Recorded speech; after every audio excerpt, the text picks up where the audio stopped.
오늘의 데일리 뉴스레터에 오신 것을 환영합니다. 1. 이미 시작된 미중 전쟁. 2. K2 전차 한 방에 관통. 3. 중, K2 전차 한물 같다. 한 번 뜨면 K2 수백 대 동시에 폭파. 한번 진실을 알아봅시다. 전쟁의 시계가 조금씩 빨라지고 있습니다. 2022년에는 미 싱크탱크 등 연구기관과 전문가 집단이 2027년에 미국과 중국 사이의 전쟁이 발발할 것으로 추정하고 있었습니다. 하지만 2023년 초 CSIS는 24개의 시뮬레이션을 통해 2026년에 중국과 미국 사이의 양안전쟁이 발발할 것으로 예측하였습니다. 그리고 불과 한 달 후인 1월 27일 전쟁이 2025년에 벌어질 것이라는 주장이 등장하면서 대한민국에게 심각한 문제로 다가왔습니다. 실제로 2027년 양안전쟁 발발설이 나왔을 때 대한민국의 최대 개입은 파병이 될 것이라는 의견이 지배적이었습니다. 하지만 전쟁에 대비할 시간이 줄어들면서 이제 대한민국이 직접적인 중국의 공격 대상이 될 수도 있게 되었습니다. 그래서 준비했습니다. 오늘은 국제 정세의 지각 변동을 일으킬 미중 전쟁에 대해 어디에서도 볼 수 없었던 가장 상세한 예측을 전해드리겠습니다. 중국의 대만 침공 시점이 지금보다 더 빨라질 것이란 관측이 미국 내부에서 잇따라 제기되고 있습니다. 심지어 2025년에 대만을 두고 미중 전쟁이 시작되리라는 시각도 있는데요. 더군다나 이는 평범한 군사 관계자나 전문가의 추측이 아닙니다. 지난 1월 27일 미국 NBC는 마이클 미니헌 공군 공중기동사령관이 휘하 지휘관들에게 우리가 2025년 중국과 싸우게 될 것 같다 라는 내용의 메모를 통해 전쟁 대비를 지시했다고 보도했는데요. 마이클 미니헌은 대한민국으로 치면 공중기동정찰사령관쯤의 직책을 역임하고 있는 미 공군의 사성 장군입니다.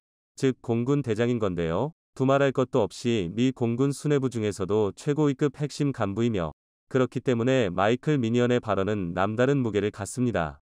게다가 마이클 미니헌의 주장은 대단히 합리적이며 또 전략적입니다. 그도 그럴 게 2024년은 대만의 총통선거와 미 대선이 동시에 치러지는 해입니다. 양 국가 모두 선거로 인해 미중 갈등의 대비가 가장 약해지는 시기인데요.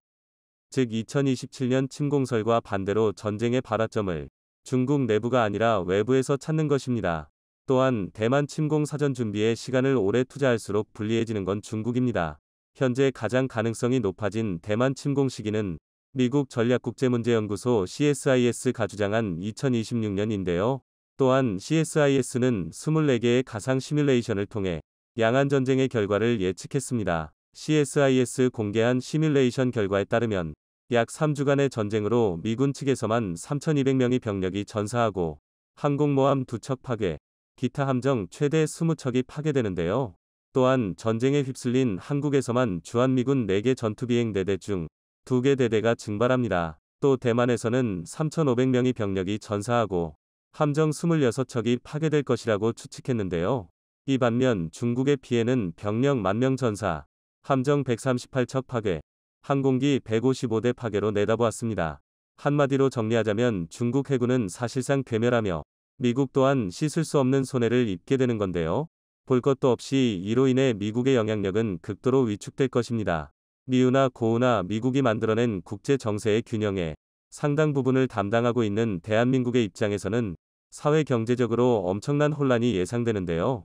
안보적으로도 가장 약해지는 순간이 될 것입니다. 그런데 여기서 진짜 문제는 바로 미국의 대책입니다. 미국 정부는 우크라이나의 항전 모델을 그대로 대만에 적용해서 중대형 전투함, 장거리 미사일 대신 제블린, 스팅어 등 보병 휴대용 대전차 대공 무기와 단거리 지대공 미사일을 대량으로 확보하라고 조언했습니다. 러시아군을 국토 깊숙이까지 유인했다가 대대적인 반격을 가한 우크라이나처럼 유사시 대만도 중국의 유격전과 소모전을 강제하라는 주장이었는데요. 그러나 CSIS는 단 한 번의 시뮬레이션도 대만 내륙에서 난전이 벌어지는 상황은 없었다며 미국 정부의 조언을 강력하게 비판했습니다.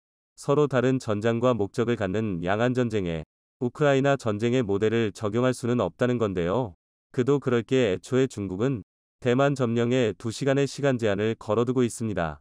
이 말도 안 되게 짧은 시간은 미 태평양 함대와 대한민국에 주둔 중인 주한미군의 공중전력, 그리고 주일미군의 해상전력이 대만에 도달할 때 걸리는 최소 시간인데요. 이를 바탕으로 중국은 6단계의 대만 침공 시나리오를 구축하고 있습니다. 먼저 1단계는 회색지대 구축입니다. 영해와 영공을 침범하고 통신 케이블을 훼손하는 등 침공 위협도를 올리고 대만을 국제사회에서 고립시키는 건데요. 다음 2단계는 중국 푸젠성에서 약 9km 떨어진 대만 마주성과 6km 떨어진 금문도를 점령하는 것입니다. 그리고 이를 인질로 잡고 대만의 흡수 통일을 제한하게 되는데요. 아직 본격적인 전면전의 상황이라 볼 수 없는 무력 점거 상태고 대만은 당면이 흡수 통일 제한을 거절할 것입니다. 이어서 3단계 사태가 심각하게 돌아감을 파악한 미국과 한국, 일본이 대만 지원 준비에 나서지만 중국이 한 발 빨리 움직여 대만 주변 해역과 공중에 허가받지 않은 비행기나 선박의 진입을 통제합니다. 지난 2022년 8월 낸시 펠로시 하원의장의 대만 방문에 불만을 품은 중국이 대규모 군사훈련을 빙자해 봉쇄 작전을 펼쳤던 것과 굉장히 유사한 상황이 펼쳐지는 건데요. 4단계는 대만의 완전 봉쇄이며 5단계는 본격적인 무력 행동을 자행합니다. 중국에서 대만 주요 전략시설에 미사일 폭격을 가하는데요. 끝으로 6단계에서는 대만 점령을 위해 상륙 및 공수부대를 투입하고 주한미군 기지, 괌, 주일 미군 기지 등의 대규모 폭격을 가해 미국의 대만 지원을 저지합니다. 바야흐로 동아시아에 속한 모든 나라가 참전하는 최대의 전쟁이 발발하는 것입니다. 하지만 실상은 계획대로 흘러가지 않을 것입니다. 중국에서 선전포고도 없이 곧바로 대만의 상륙작전을 펼치고 미군의 움직임을 보다가 대한민국, 괌, 오키나와에 곧바로 폭격을 가해버릴 텐데요. 왜 남의 나라 전쟁에 우리가 피해를 봐야 하는지 억울할 수도 있지만 결국 대한민국 또한 전쟁의 당사자가 되는 것입니다. 양안전쟁은 결코 남의 일이 아닙니다. 실제로 이미 미국은 양안전쟁 발발 시 주한미군 투입을 확정 지어놓고 있습니다. 그리고 중국에서 이를 가만히 두고 볼 리가 없습니다. 그렇다고 미군을 나가라고 할 수도 없는 노릇입니다. 이는 그저 중국의 일부를 자처하는 것과 다를 게 없는 꼴입니다. 이제 대한민국은 남에게 보호받아야 하는 나라가 아니라 남을 보호해야 하는 위치에 올라섰기 때문인데요. 결국 한국은 적극적인 참전을 선택할 수밖에 없습니다. 아이러니하게도 국제사회에서 한국의 영향력을 올리기 위해선 미군의 피해를 최소화해야 하는 건데요. 물론 정반대의 의견도 있습니다. 중국은 단 한 번도 상륙작전을 진행해 본 적이 없습니다. 더군다나 제대로 된 현대전을 치러본 경험도 없는데요. 전쟁을 하겠다며 설치고 있지만 되려 무리하게 미국의 군사력을 쫓아가다 가랑이가 찢어질 수도 있습니다. 실제로 대만 전 해군사령관은 오히려 양안전쟁의 가능성이 작다고 일축하고 있습니다. 중국이 대만을 봉쇄하려면 세계 최대의 컨테이너 항만인 상하이 양산항과 컨테이너 물동량 세계 3위인 닝보 저우산항을 멈춰야 하는데 이는 곧 중국 경제에 되돌릴 수 없는 타격을 입힐 것입니다. 중국으로서 감수해야 하는 게 너무 크다는 건데요. 그렇다면 지금처럼 대만과 남중국해 일대의 나라들을 천천히 고사시키는 방향을 선택할 수도 있습니다. 지금까지 중국은 그렇게 물밑에서 비열하게 힘을 키워왔는데요. 그러나 당연하게도 이를 장담하는 건 어리석은 일입니다. 마치 어떻게든 일주일만 버티면 미국이 도와줄 거라고 안일하게 생각하는 대만의 전략처럼 말입니다. 전쟁은 절대 어떤 결과도 예측할 수 없습니다. 그렇기 때문에 대한민국은 양안전쟁의 참전은 물론 혼란을 틈타 북한까지 밀어버릴 수 있을 정도의 대비태세를 구축해야 합니다. 안보에서만큼은 결코 과유불급이라는 고사가 통용되지 않는다는 사실을 이미 12년 전 개발이 완료된 한국형 능동방어체계 KAPS, 이보다 발전한 3세대 APS 기술 국내 개발 완료, 모난돌이 정맞는다는 속담이 있습니다. 남들보다 너무 뛰어난 사람은 미움을 받기 쉽다는 말인데요. 최근 파죽지세의 기세로 무기 수출을 이어나가고 있는 한국을 안이 꼽게 보고 있던 이들이 K2 전차가 노르웨이 수주전에서 아쉽게 탈락하고 말자 기다렸다는 듯이 달려들어 물어뜯고 있다고 합니다. 언제나 비방을 일삼는 중국과 일본은 그러려니 하는데 유럽에서도 K2 전차를 깎아내리는데 동참했다고 하는데요. 이들은 K2 전차의 방어력이 북한이 러시아에서 베껴온 짝퉁 대전차 미사일조차 막을 수 없는 허접한 물건이라 주장하고 있습니다. 심지어 K2 전차를 대량으로 도입한 폴란드에서조차 이러한 주장에 동조하는 이들이 있다고 하는데요. 하지만 폴란드 국방부가 바보도 아니고 수조 원이 들어가는 계약을 허술하게 진행했을 리는 없었는데요. K2 전차의 방어력 테스트에서 날아든 포탄을 튕겨내는 장면을 공개해 반대론자들의 입을 다물게 만들었다고 합니다. 게다가 최근 한국에서 최초로 개발 중인 3세대 안티 대전차 미사일 기술이 공개되었는데요. 이미 핵심 기술의 국산화를 완료한 상황이라 KPL-2 생산되기 전에 개발이 완료될 수 있을 것으로 예상되고 있습니다. 달기만 하면 전차의 생존력을 3배로 늘릴 수 있다는 차세대 안티미사일 기술. 그 실체에 대해 자세히 알아보도록 하겠습니다. 한때 전차 무용론이 정설인 것처럼 받아들여질 정도로 우크라이나 전쟁에서 대전차 미사일의 활약은 놀라웠습니다. 보병들이 쏘는 대전차 미사일에 가로막혀 진격을 멈춰야 했었죠. 우크라 전쟁을 통해 보병용 대전차 미사일도 게임 체인저가 될 수 있다는 사실을 깨달은 각국은 황급히 자국 주력 전차들의 대전차 미사일 대응력을 높여나가기 시작했습니다. 이 때문에 한국 전차를 도입한 폴란드에서도 한국 전차가 대전차 미사일에 대해 충분한 대응 능력을 갖추고 있는지 의문을 표시했었는데요. 게다가 한국군 내부 자료를 통해 K2 전차의 장갑이 북한의 불세5 대전차 미사일에 뚫릴 수 있다는 사실이 공개되며 폴란드 언론들이 일제히 우려를 나타내기 시작했습니다. 러시아제 대전차 미사일 코넷의 카피판으로 여겨지는 불세5는 그 성능이 코넷과 동등하다면 무려 1000터부터 1400mm의 관통력을 가지고 있을 것으로 예상되고 있습니다. 물론 북한에서 제작되었기에 이에 훨씬 못 미치는 관통력을 가지고 있을 것으로 예상되고 있지만 전면 기본 방어력이 800터부터 850mm 정도라는 K2 전차를 위협하기 충분한 위력으로 보이고 있죠. 하지만 이러한 사실을 한국과 폴란드 국방부에서 몰랐을 리가 없었습니다. 이미 무기 수출 계약 단계에서부터 폴란드에서 생산되는 KEPL은 장갑을 대폭 강화하고 대전차 미사일에 대응하기 위해 이스라엘제 트로피 능동방어 시스템 APS를 장착하기로 계획되어 있었습니다.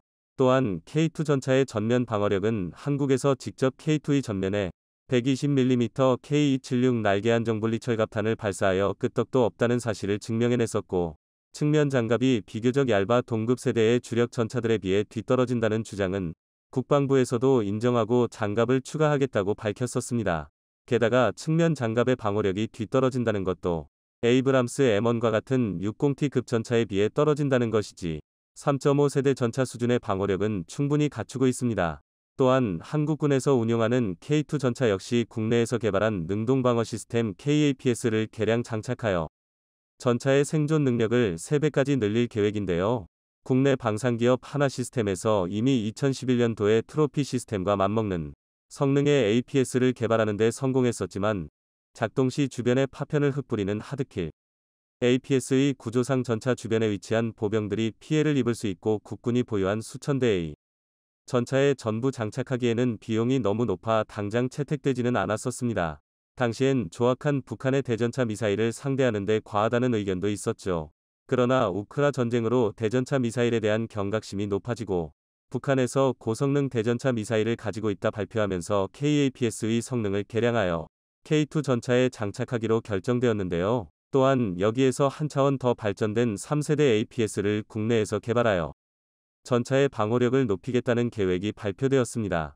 지난 3일 하나시스템이 국방기술진흥연구소와 손을 잡고 360억 규모의 차세대 보병 전투 차량, 다중위협체 대응 지능형 능동방어 기술 과제 계약을 체결했다고 발표했습니다. 하나시스템은 복합형 능동방어 기술 과지상용 지향성 방해 기술을 개발하여 다중위협체에 대응 가능한 지능형 APS를 개발할 계획으로 2011년에 개발했던 KAPS를 개량하고 발전시키는 것과 동시에 새로운 APS를 개발할 계획을 공개했습니다. 한화에서 새롭게 개발하는 APS는 지난해 개발을 완료한 항공기용 첨단 방어 시스템 DIRCM의 지상용이라고 볼 수 있습니다.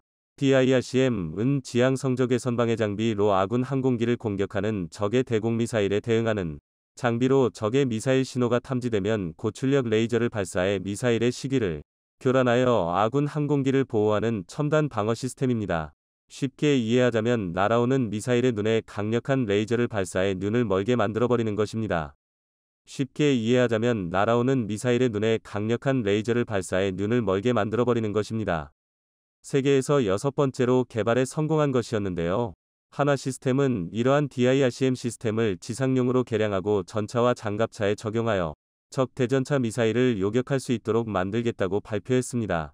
한국의 차세대 APS가 될 지상용 DIRCM은 기존 APS들과 달리 제블린과 같은 탑어택 방식의 대전차 미사일 공격에도 대응할 수 있을 예정인데요. 대부분의 APS가 탑어택에 대응하기 어려운 것은 포대에서 요격탄을 발사해야 하기에 각도 조절이 자유롭지 못했기 때문입니다. 하지만 하나시스템의 APS는 본래 360도의 아래 전방위의 미사일을 요격해야 했던 DIRCM에 기반하였기에 전방위에 대한 대전차 미사일 대응 능력을 갖추어 타버텍 미사일의 완벽한 천적이 될 수 있을 것으로 기대받고 있습니다. 아직 한화의 레이저 APS의 실물이 공개되지는 않았지만 이와 유사한 방식으로 대전차 미사일을 교란시키는 APS를 장착한 전차가 실전에 투입된 적이 있었습니다. 러시아 역시 자체적으로 개발한 전자식 APS 슈토라 시스템을 가지고 있었지만 비용 문제로 인해 T-72와 같은 주력 전차에 장착하지 않았었고 덕분에 우크라이나 보병의 대전차 미사일 공격에 무력하게 당해야 했었는데요. 전세가 악화되자 지난해 중반 슈토라 시스템을 장착한 러시아의 최신의 전차 T-90M이 전장의 모습을 드러냈었습니다. 슈토라 시스템은 날아드는 미사일의 적외선 신호를 방출해 시기를 교란시키는 방식의 APS인데요. 보시듯이 날아들던 대전차 미사일이 전차 바로 앞에서 비틀거리다 엉뚱한 곳으로 날아가 버리는 장면을 확인할 수 있습니다. 한화 시스템의 차세대 APS 역시 이와 유사하게 미사일의 유도를 방해하여 전차를 보호할 수 있을 것으로 기대받고 있습니다. 이처럼 연막이나 방해전파, 레이저 등을 이용해 미사일의 유도를 방해하는 방식의 APS를 소프트킬 APS라고 하는데요. 소프트킬 APS는 이스라엘의 트로피 시스템이나 KAPS처럼 파편을 통해 대전차 미사일을 요격하는 하드킬 APS에 비해 여러 가지 장점을 가지고 있습니다. 우선 요격 시 파편이 발생하지 않기 때문에 전차 주변의 보병에게도 피해가 발생할 확률이 매우 낮아 기존 교리를 변경할 필요가 없습니다. 또한 하드킬 APS와는 다르게 탄을 발사하는 게 아닌 레이저를 쏘는 방식이라 횟수 제한도 없고 비용 부담도 훨씬 덜합니다. 미국에서 날탄까지 막을 수 있다는 뛰어난 성능의 APS를 개발했었지만 지나치게 높은 비용으로 인해 도입이 무산됐었던 것을 고려한다면 비용 문제에서 자유롭다는 것은 강력한 장점입니다. 물론 소프트킬 APS는 교란할 시커가 없는 무유도 로켓에 대응할 수 없다는 한계를 가지고 있는데요. 하지만 우리 군은 단순히 하나의 APS를 다는 것이 아닌 하드킬과 소프트킬 두 방식 모두를 통합한 APS를 적용하여 모든 상황에 대처하는 방어 시스템을 갖추는 것을 목표로 하고 있습니다. 이를 위해 한화 시스템에서는 전장의 정보를 인공지능 AI가 자동으로 분석해 의업체에 적합한 대응 체계를 자동으로 판단하는 기술을 함께 개발할 예정입니다. 즉 공격체의 종류가 대전차 미사일인지 무유도 로켓인지 날탄인지를 자동으로 분석하여 적절한 대응 수단을 고른다는 것이죠. 이러한 기술을 통해 전장에서의 전투지속 능력을 크게 향상시키며 생존성을 보장해 줄 수 있을 거라 기대받고 있습니다. 현재 한화 시스템에서 개발이 진행 중인 KAPS 개량형과 지상형 DRICM이 완성된다면 국산 보병 전투차 레드백과 K2 전차에 순차적으로 도입될 예정입니다. APS가 있고 없고의 전차 생존성은 최대 3배까지 차이가 난다고 합니다. 그만큼 현대 기갑 차량에 있어 필수 장비로 여겨지고 있고 우리 전차와 장갑차를 수출할 때도 중요한 세일즈 포인트가 될 것으로 예상되고 있습니다. 차세대 APS뿐만 아니라 한국의 차기 전차를 위한 차세대 I 반응 장갑도 개발이 진행 중인데요. K3 전차를 위해 개발 중인 전기 반응 장갑 일렉트릭 리침브 아머은 장갑에 강력한 전류를 흘려서 전자기력을 통해 포탄의 운동 에너지를 빼앗아 속력과 관통력을 떨어뜨리거나 포탄을 증발시키는 방식의 방어 시스템입니다. 기존의 반응 장갑보다 부피가 훨씬 작고 자주 교체할 필요가 없는 차세대 반응 장갑으로 한국 전차의 생존성을 비약적으로 높여줄 것으로 기대받고 있습니다. 성공한 이들에게는 질투하는 이들의 유언비어가 따라붙기 마련입니다. 하지만 거짓말로 음해하려 해도 한 번이라도 한국 무기를 사용해본 이들은 그 성능에 반해 한국 무기의 열렬한 지지자가 되어왔습니다. 한국이 세계 4위 무기 수출국이 될 수 있는 고비를 앞둔 지금 흔들리지 않고 제 길을 걸어갈 수 있도록 국민적인 지지가 뒷받침되어야 할 것입니다.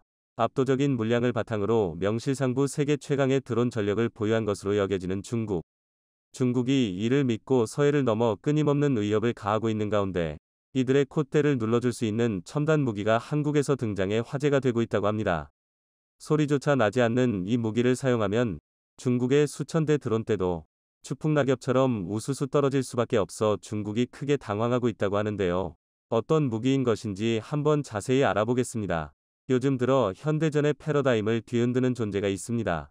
바로 드론이죠. 원거리에서 벌떼처럼 몰려드는 무인 드론은 저렴한 비용으로도 적의 요충지를 깊숙이 파고들어 치명적인 타격을 가할 수 있는데요. 이러한 특성 때문에 잡아야 본전이고 놓치면 막심한 손실을 입는 비대칭 전력 수준의 활약을 하고 있습니다. 우크라이나와 러시아의 전쟁에서 이러한 장점이 잘 드러났는데요. 우크라이나에 지원된 다양한 드론들이 러시아군 전차 위로 유유히 날아가 떨어뜨린 포탄으로 잇따라 괴멸적인 피해를 입히면서 미래에는 전차가 아예 무의미해지는 것이 아니냐는 말까지 나왔습니다. 게다가 러시아 흑해함대의 기함인 모스크바함은 단 한 대의 드론에 눈이 팔린 사이에 미사일에 얻어맞고 격침당하는 굴욕까지 당해 전 세계가 큰 충격을 받았죠. 이를 지켜보던 세계 각국은 너나 할 것 없이 서둘러 드론 전력 강화에 나섰습니다. 특히 중국은 특유의 물량 공세로 어마어마한 양의 드론을 확보해 드론 전력에 있어서는 세계 최강 수준일 것이라는 예측까지 조심스레 나오고 있는데요. 이것이 사실이라면 전차와 기갑병력에 혼신을 쏟고 있는 한국군한테는 커다란 위협이 아닐 수 없습니다. 세계 4위 기갑 전력을 보유한 한국은 국산 전차를 전 세계 이곳저곳에 수출까지 하면서 점차 레드팀의 목을 옥죄고 있습니다. 중국은 전차 잡는 데 특화된 드론 전력을 최대한 확보해서 이를 돌파할 생각이죠. 우크라이나의 전장에서 드론이 효과적으로 전차를 잡아내는 모습을 본 중국은 전략이 들어맞았다고 판단해 미소를 지었을 것입니다.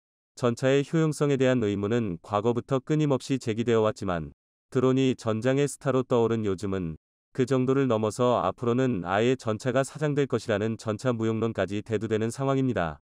과거 거함거포주의의 대명사였던 거대 전함들이 제대로 주포 사격을 해보기도 전에 공중에서 달려드는 함재기들한테 일방적으로 유린당했던 것처럼 전차 역시 드론에 의해서 같은 방식으로 몰락한다는 것입니다.